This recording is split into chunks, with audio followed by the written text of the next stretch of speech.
کبھی کسی نے سوچا تھا کہ ہماری زندگیوں میں کوئی ایسا موقع بھی آئے گا کہ اس طرح سے ہوگا کہ پوری روئے زمین ہی بالکل لاک ڈاؤن کر دی جائے گی، لوگوں نے باہر نہیں نکلنا، اپنے گھروں میں ہی رہو؟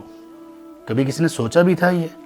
ہاں، یہ کسی کی سوچ میں آیا ہوگا، اللہ نہ کرے کوئی اٹامک وار شروع ہو سکتی ہے، بڑا نقصان ہو سکتا ہے، بڑے بڑے حادثات ہو سکتے ہیں، سیلاب کی وجہ سے، بھوک کی وجہ سے، یا لوگوں کے آپس کی لڑائی کی وجہ سے۔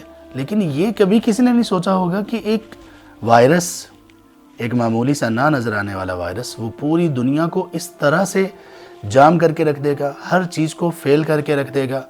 ساری کی ساری سائنس، ٹیکنالوجی، ایڈوانسمنٹ، جس کو ہم ایڈوانسمنٹ کہتے ہیں، ترقی ممالک، ترقی پذیر ممالک، ترقی یافتہ ممالک، اور دنیا کی سپر پاورز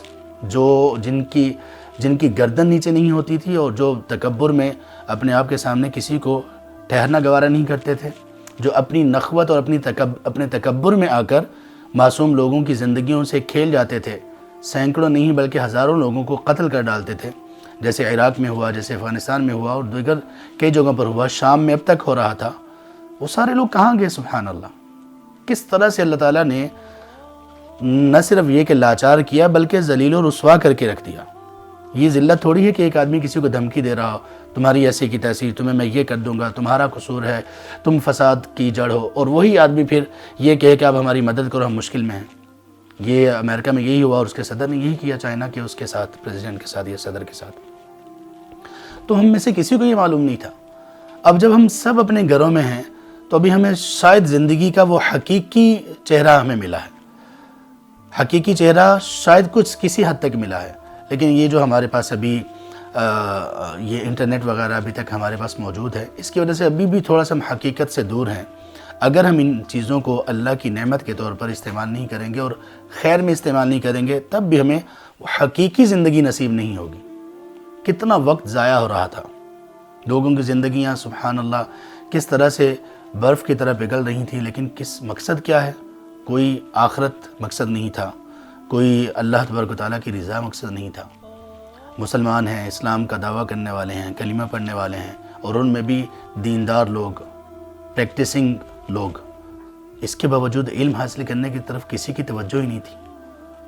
اب اللہ تبارک و تعالیٰ کی کیا حکمت ہے؟ سب لوگ گھر میں ہیں، خبردار کوئی باہر نکلا تو اگر نکلنا ہے جاؤ اور فوراً واپس گھر آ جاؤ۔ گھر میں کیا کریں؟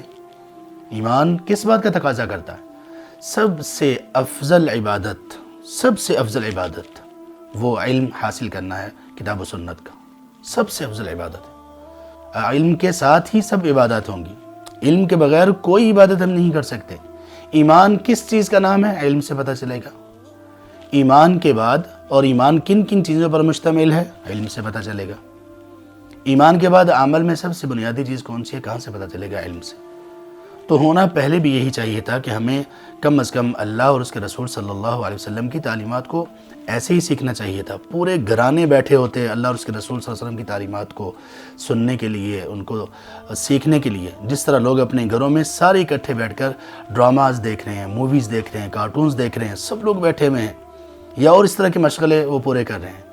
کون سے گھر تھے یا کتنے گھر ایسے تھے کہ جہاں پر یہ چل رہا ہو، اللہ اور اس کے رسول کی باتیں چل رہی ہوں، بہن بھائی سب بیٹھے ہیں، گپیں لگ رہی ہیں، ہنسی مذاق ہو رہا ہے، کوئی حرج کی بات نہیں، لیکن پوری زندگی کیا اسی میں گزارنی تھی؟ ارکان ایمان کا پتہ نہیں، ارکان اسلام کا پتہ نہیں، نماز کے کلمات کا پتہ نہیں، نماز میں کیا پڑھنا ہے وہ پتہ نہیں۔ اگر کسی کو نماز پڑھنی آتی ہے، نماز میں جو کلمات پڑھے جاتے ہیں وہ آتے ہیں، تو اس کو یہ پتہ نہیں کہ ان کا معنی اور مفہوم کیا ہے۔